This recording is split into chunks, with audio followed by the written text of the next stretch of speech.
새해 첫 달에 이 주제로 말씀을 드리지 않으면 제가 후회를 할 것 같아서 주제로 삼은 한 가지가 있습니다. 그것이 곧 소망입니다. 기독교 어떤 기관에서, 교육기관에서 구역공가를 펴냈는데 그 구역공가의 이름이 더 나눔입니다. 앞에 더는 영어의 정관사 더고요. 나눔은 우리나라 말입니다. 그 나눔이란 뜻이 되겠죠. 지필진이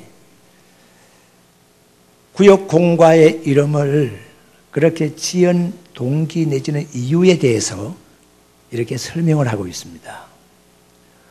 모이기는 모였는데 무엇을 나눌 것인가? 거기에 대한 해답이라 그렇게 설명을 하고 있었습니다. 열심히 선전했습니다. 많은 사람들이 모였습니다. 그러면 그 모인 사람들의 필요에 따라서, 대상에 따라서 무엇을 나눌 것인가? 나눌 것이 있어야 되지 않겠습니까? 우리 예수님께서도 오병이어의 역사를 일으키기 전에 제자들에게 너희들이 먹을 것을 주어라 그랬어요. 뭐 나누어 줄 것이 있어야지 나눌 것 아니겠습니까? 교회를 가르쳐서 믿음의 공동체, 사랑의 공동체 그렇게 말하고 있습니다. 그것은 믿음을 나누는 공동체라는 뜻이고 사랑을 나누는 공동체라 그런 의미가 있겠죠. 소망의 공동체 역시 마찬가지입니다. 베드로 사도는 오늘 이 본문의 말씀을 통해서 소망에 대해서 깊이 있게 언급을 하고 있습니다. 베드로 사도가 말하고 있는 소망을 산소망이라 그렇게 이름을 지어 붙여놓고 있는데 오늘 제목을 산소망의 기대라고 하는 제목으로 정해보았습니다. 자, 그러면 이렇게 필요한 것이 산소망인데 이 산소망이 어디에서 오는 것인가? 우리는 자주 디아스포라라는 말을, 용어를 잘 듣습니다. 디아스포라는 무엇을 가르치는 것이죠? 이스라엘 사람들 가운데서 본토를 떠나서 이방 나라에 객이 되어서 살고 있는 사람들을 가르쳐서 흩어져 사는 유대인들을 디아스포라라 그렇게 말합니다. 이스라엘 나라의 역사를 대강 이렇게 살펴보게 되면 사울 왕과 다윗 왕과 솔로몬 이 3대에 걸쳐서 통일 왕국 시대였습니다. 그리고 통일 왕국은 솔로몬 때에 끝나게 되고 솔로몬의 아들 르호보암 때에 남북쪽으로 나누어지게 됩니다. 북이스라엘과 남유다로 분리가 되지 않습니까? 그런데 안타깝게도 북이스라엘은 아수르에 의해서 패망을 하게 됩니다. 그리고 이 아수르라고 하는 나라는 이스라엘 많은 사람들을 포로로 끌어갈 뿐 아니라 그들을 함께 섞어버려서 혼혈족이 되게 했습니다. 유대에 있는 사람들이 사마리아 있는 사람들을 홀대하게 되었던 것도 그 이유 중에 하나라고 생각할 수가 있거든요.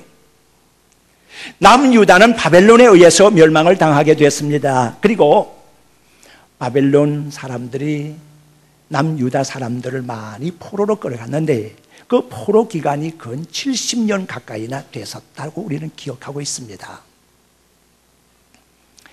대부분 예언자들의 기록을 보게 되면 그때의 전후에 예언자들의 활동이 대단히 많이 기록이 되어 있습니다. 그 이후에 헬라 즉 그리스의 알렉산더 대왕과 톨레미 1세 때에 이스라엘 사람들을 애굽으로 강제 이주를 시킨 일이 있었습니다. 수리아의 안티오크스 4세 때에는 2000세대 정도를 소아시아 지역에다가 추방을 했습니다. 그러다가 로마가 침공을 해오면서 예루살렘이 완전 포위가 되고 그리고 이스라엘 나라는 망하게 됩니다. 로마 나라의 정책은 이 유대 민족을 어떻게 할 것인가? 그 그들을 다 흩어서 로마 제국, 로마의 판도가 얼마나 넓었습니까? 로마 제국 각처로 다 흩어버리고 말았어요. 팔레스타인 땅에 유대 민족이 거하지 못하도록 하고 다 흩어버리고 만 거예요. 고통스러운 역사가 시작이 됐습니다. 자, 우리는 생각을 해봅니다. 디아스포라의 역사는 짧은 역사에 이루어진 것이 아니고 수세기에 걸쳐서 이스라엘의 비참한 역사가 이어져 온 것이거든요. 자, 그러면 그들이 회복되기 위해서 무슨 노력을 했는가? 우리가 사사기의 기록에 대해서도 지난주에 생각을 했습니다만은 그들이 잘못되고 고통을 당하고 외국 이방 민족에 의해서 어려움을 당하게 되면 하나님께 요청을 했잖아요. 자신의 죄를 용서하면서 하나님 우리를 이 굴레에서 해방되게 해달라고 하나님께 요청을 해서 하나님께서 또 그들을 회복시켜 주셨잖아요. 그런데 이스라엘 나라 사람들은 이상합니다. 그런 디아스포라의 역사가 수세기를 이어오면서도 우리 좀 살려주세요 하는 말을 하지를 않습니다. 이것을 우리 예수님께서는 지적을 하셨어요. 마태복음 23장 37절의 말씀을 보게 되면 예루살렘아 예루살렘아 선지자들을 죽이고 너에게 파송된 자들을 돌로 치는 자여 암탉이 병아리를 암탉이 그 새끼를 날개 아래 모음같이 내가 내 자녀들을 모으려고 한 것이 한두 번이었느냐. 그러나 너희들이 원치 아니하였도다 그랬어요. 하나님께서는 이스라엘 나라 사람들을 회복시켜 주시기를 원했습니다. 고토로 돌아가서 우리 하나님의 약속의 신실한 백성들로서 선민으로서 살게 하기를 원하셨습니다. 그런데 이스라엘이 원치 않았다고 하는 거예요. 이 말씀 바꾸고 말하게 되면 하나님 됐습니다. 고통을 당해도 됐습니다. 우리가 어떻게 해보겠습니다. 우리가 적당히 살겠습니다. 다른 나라에 가서도 적당히 붙여 살면 되고요. 이렇게 되면 됐습니다. 하나님, 우리에게 간섭하지 마십시오. 우리 예수님께서 지적하신 것이 바로 이런 것입니다. 암탉이 그 새끼를 날개 아래 모은 것처럼 내가 너희를 얼마나 품으려고 했느냐, 얼마나 모으려고 했느냐, 얼마나 회복시키려고 했느냐. 그런데 너희들이 원치 않았다고 하는 거예요. 그런데 고통이 극한에 이르는 시기가 왔습니다. 우리가 잘 아는 대로 독일의 압제를 당하게 되었던 그때 당시에 2차 대전의 전후해서 유대인들이 당한 고통이라는 것은 말로 형언할 수가 없습니다. 500만 명 가까이가 학살을 당합니다. 한 민족에 500만이 죽었다고 하는 것은 민족의 말살되어 가는 과정이거든요. 자, 그러면 유대 민족이 어떻게 해야 되겠습니까? 살 길은 하나님밖에 없잖아요. 그래서 그제서야 하나님을 찾고 하나님을 부르게 됩니다. 이때 우리 하나님께서는 긍휼이 많으신 하나님이시라. 하나님의 말씀을 어겨버리고 하나님의 계명을 저버리고 이방 나라로 향하고 이방 신에게로 향하고 하나님께 등을 돌려 버린 그 이스라엘이라도 회개하고 돌아오니까 하나님을 찾으니까 우리 하나님께서 회복시켜 주셨어요. 그래서 이스라엘 나라로 하여금 고토를 회복하면서 독립적인 국가가 되도록 했거든요. 우리는 생각해 봅니다. 이렇게 가슴 아픈 디아스포라의 역사를 가지고 있는 유대인들이기 때문에 예수님을 믿고 사는 사람들 가운데서 박해로 인하여 세계 각처로 흩어져서 살고 있는, 그때 당시에 특별히 소아시아 지역으로 진출해서 살고 있는 디아스포라 기독교인에 대하여서 베드로는 많이 관심이 간 거예요. 이들에게 필요한 것이 무엇이었겠습니까? 그들에게 가장 소용되는 것이 무엇이었겠습니까? 소망이거든요. 그런데 이 소망이라는 것이 죽음으로 인하여 끝나는 것은 소망이 아닌 거예요. 세상 사람들이 가지고 있는 소망이라는 것, 그 세상 사람들의 소망을 산소망이라고 하지 않는 이유가 있습니다. 그 이유는 뭡니까? 죽음으로서 끝나버리는 소망이기 때문에 산소망이 아닌 거예요. 산소망이라는 것은 죽음 이후의 세계까지 포함하고 있는 것이요, 천국의 영생 복락까지를 포함하고 있는 것이 바로 산소망이거든요. 베드로 사도가 흩어져 살고 있는 모든 기독교인들인 디아스포라에게 바로 이 산소망을 가지라고 말합니다. 그러면서 이 산소망이 어디로부터 오는 것이냐? 3절 말씀 보게 되면 예수 그리스도의 부활로 말미암아 오는 것이라고 했습니다. 믿음의 성도 여러분, 우리에게 있어서도 이 산소망이 필요합니다. 우리 역시 하나님의 나라를 떠나서 이 땅에 와서 이 땅에 붙여 살고 있는 디아스포라입니다. 우리에게 필요한 것이 무엇입니까? 우리는 지금 살기 어려워서 한 끼 식량으로 인하여서 급급하고, 그리고 한 푼의 채물로 인하여 급급하는 삶을 살아가고 있기는 하지만은 세상 사람들처럼 거기에 심취하지 말아야 됩니다. 오직 그것만 위해서 살아서는 안 됩니다. 하나님만을 바라보아야 되는 것인데, 이 산소망이라고 하는 것이 어디서 오는 것이냐? 부활의 주님으로 말미암은 것이다. 그래서 믿음의 성도 여러분, 우리의 삶 속에 생동력이 있어야 됩니다. 우리의 삶 속에 활동력이 있어야 됩니다. 이 생기와 활력이 생기기 위해서 무엇이 필요한 것입니까? 생각을 해보게 됩니다. 이번 주 안에 우리는 입춘을 맞이하게 됩니다. 2월 4일 목요일이 입춘이거든요. 입춘은 봄으로 들어가는 때라고도 볼 수 있습니다. 그렇다고 하면 이 입춘이라고 하는 입자를 한자로 무엇을 쓰면 좋을까요? 들 입자로 쓰면 적절하겠죠? 들 입자로 써서 입춘 하게 되면 봄이 들어온다 또는 봄으로 들어간다 이런 뜻이 될 수가 있겠죠. 그런데 여러분, 눈을 닦고 여러분들 달력을 보십시오. 그 립자가 어떤 립자입니까? 설 립자예요. 생각합니다. 봄이라고 하는 것이 겨울 동안에 어디에 있었던가? 봄이 여기저기 기웃기웃거리고 봄이 방황을 하다가 어느 한순간에 봄이 우리에게로 들어와서, 그래서 봄을 맞이하는 것이 아니라 봄은 죽었다가 일어나는 것이 봄이라고 하는 거예요. 이전의 사람들도 이 사실을 어렴풋이나마 알았던 것 같아요. 우리가 봄을 맞이하게 되면 이제 우음이 돋잖아요. 싹이 올라오잖아요. 죽은 데서 올라오고 죽은 데서 파릇파릇한 생기가 돋지 않습니까? 봄이 일어나는 계절이 바로 우리 앞에 와 있습니다.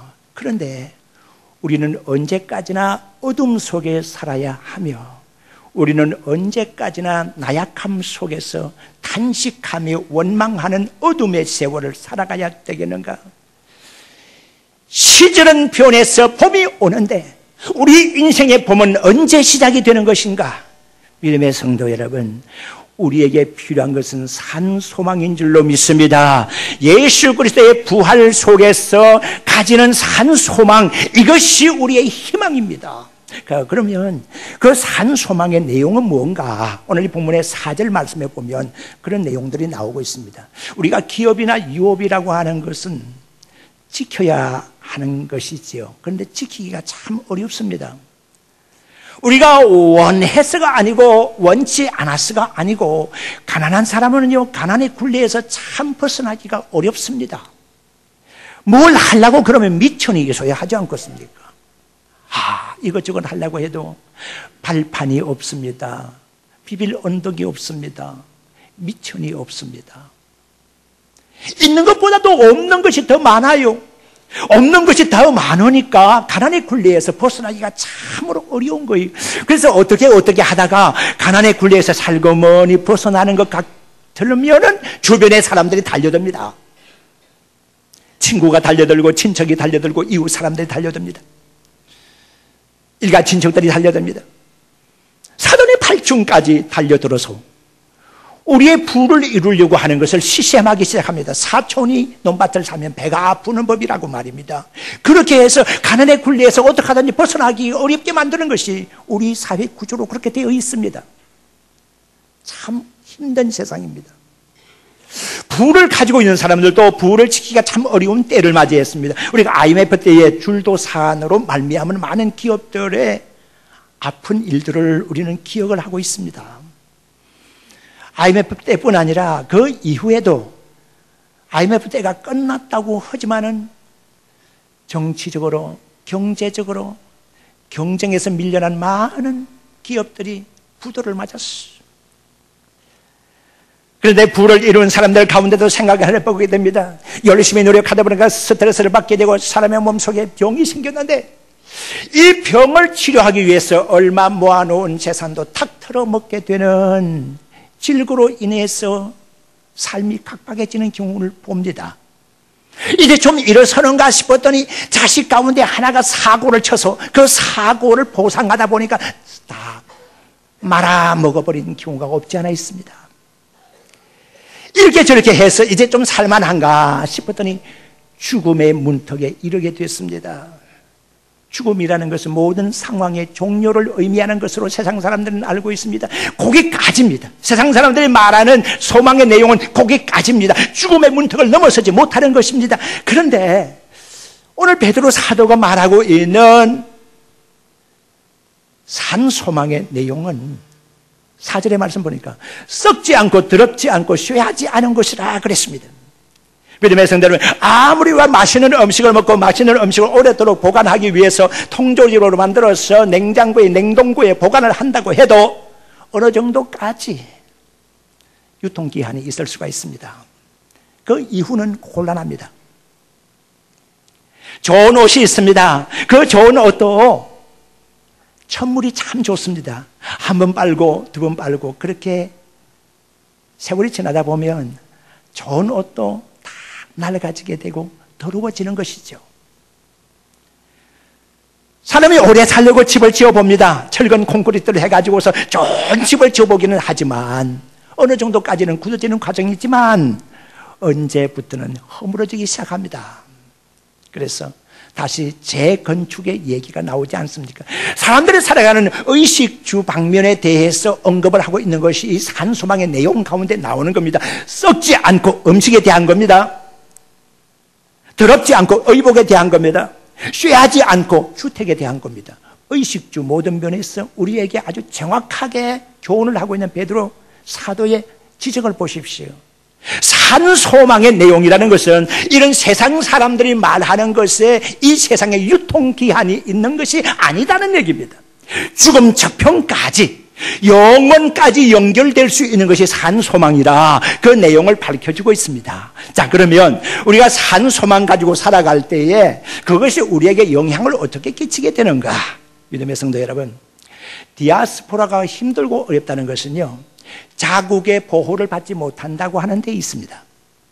우리가 외국에 나가서 여행을 한다든가 혹시 그쪽에서 이민 이주 생활을 한다든가 어떤 이유로서든지 외국에 나가게 되면 참 조심해야 돼요. 거기서 폭력을 당한다든가 거기에서 도둑을 맞는다든가 사기를 당한다든가 청부살인을 당한다든가 속수무책입니다. 그 이유가 뭔지 아십니까? 그 나라의 법의 보호에서 벗어나 있기 때문입니다. 우리가 강대한 나라가 돼서 우리가 어느 나라에 가든지 간에 우리가 특별하게 보호를 받을 수 있다면 그건 좀 다행스러운 얘기이기는 하지만 아무리 강한 나라라고 하더라도 자국민이 어디 가서 외국에 가 있을 때에는 완벽하게 보호를 할 수가 없어요. 참 불쌍한 사람들이 우리나라에 대단히 많이 있습니다. 어떤 사람들이죠? 외국 사람들이 우리나라에 왔다가 불법 체류인의 신분이 돼서 어려움을 당하는 사람들입니다.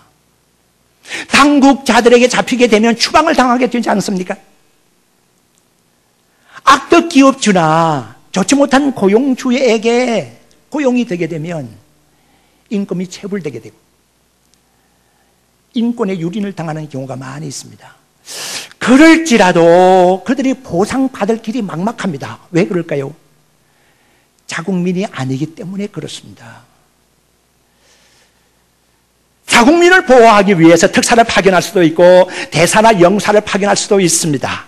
우리 교회를 생각을 보게 되면 하나님께서 디아스포라 이 땅에 나그네 길을 살아가고 있는 사람들을 위해서 대사관 같은 것을 설치를 하셨습니다. 바로 그것이 교회라 그렇게 볼 수가 있습니다. 하나님께서는 교회를 통해서 자국민 즉 하나님의 백성들을 특별하게 보호하는 줄로 믿습니다. 그렇기 때문에 교회를 떠나서는 안 된다는 겁니다. 우리가 특별하게 보호를 받는 사람들이 되기 위해서 말입니다. 여기 보호라고 하는 단어는 군사적인 단어입니다. 군사적인 개입을 말하는 겁니다. 야곱이 바로 왕 앞에 섰습니다. 바로가 질문을 던졌습니다. 올해 연세가 얼마나 됐습니까? 이때 야곱이 말합니다. 내 나이 130세입니다. 조상들의 세월에는 이르지를 못하지만 험악한 세월을 보냈습니다. 그렇게 말하고 있습니다. 130년 동안의 인생살이를 해오는 가운데서 나그네 삶의 생활이 아주 험난하고 고달픈 생활이었다고 하는 겁니다. 야곱은 하나님께서 베델로 올라가라 라고 하는 명령을 하심과 동시에 가족들과 함께 베델로 향해서 출발을 해서요, 야곱이 야복강 나루트를 떠나기 전에 일단의 군사를 만나게 됩니다. 그 군사들은 하나님의 군대였습니다. 이름하여 마하나임입니다. 하나님의 군대를 만났습니다. 하나님께서는 그 이후로 야곱에 대해서 철저하게 보호해 주기 시작했습니다. 하나님의 군대를 파송해서 어려움이 있을 때마다 막아주셨습니다. 그 역사는 출애굽 때에도 나타나게 됩니다. 이스라엘 백성들이 애굽에서 430년 정도의 노예 생활을 뒤로하고 애굽에서 벗어났을 때에 바로의 군대를 쳤던 바로 마하나임을 생각하게 됩니다. 이스라엘 백성들이 르비딤에 이르렀을 때 아말렉 군사들이 막았었습니다. 그때 여호수아가 장수로 전쟁에 나갔습니다. 모세는 높은 산에 올라가서 손을 종일토록 내리지 아니하고 간절히 기도를 했습니다. 그때에 여호수아를 도와서 아말렉을 섬멸했던 군대가 바로 마하나임이었지 않느냐, 우리는 눈에 보이지 않지만 확실하게 알 수가 있습니다. 여호수아가 여리고 성을 점령할 때도 마찬가지입니다. 이스라엘 백성들이 한 것은 무엇입니까? 그들은요, 성 주변을 하루에 한 바퀴씩, 그리고 7째 날에 7바퀴 도는 그 정도였습니다. 그러면 여리고 성 안에 그 여리고 성의 특수 부대원들과 싸움 전투를 벌여서 그들로 하여금 망하게 하였고, 안에서부터 여리고 성이 무너지게 만들었던 부대는 어디서 온 부대입니까? 마하나임, 하나님의 군대가 싸워주셨다고 하는 겁니다. 우리는 이것을 확실하게 알아야 하는 거예요. 기드온 시대의 기드온 사사 때에는 미디안에 의해서 어려운 고통을 많이 당했습니다. 농사를 지어서도 이스라엘 사람들이 먹지를 못했습니다.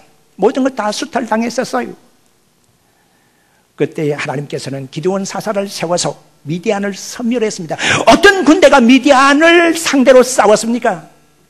기드온이 싸웠습니까? 기드온이 300명의 용사를 대동해서 능력 있게 싸웠다. 300명의 무슨 힘이 있겠습니까? 미디안 대군은요, 바다의 모래알 같았다고 했습니다. 어떻게 300명 가지고 당할 수가 있겠습니까? 어떤 부대가 함께 도왔습니까?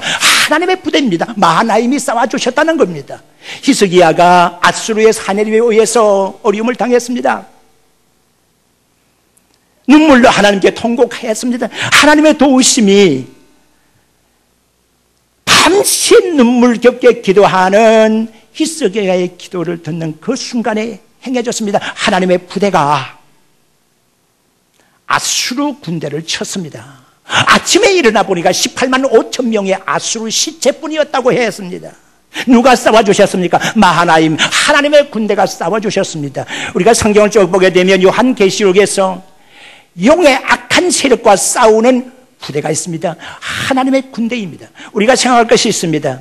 오늘 우리가 세상을 살아가면서 어려움 속에 봉착할 때 누가 우리를 지켜주실 것인가 하는 것입니다. 염려하지 마시기 바랍니다. 우리 하나님께서는 확실하게 완벽한 보호로 우리의 앞뒤 좌우를 지켜주실 테니까 앞으로 가는 길을 다 주님께 맡겨버리고 소망 가운데 행복하게 즐겁게 찬송하며 가시기를 주의 이름으로 축원합니다.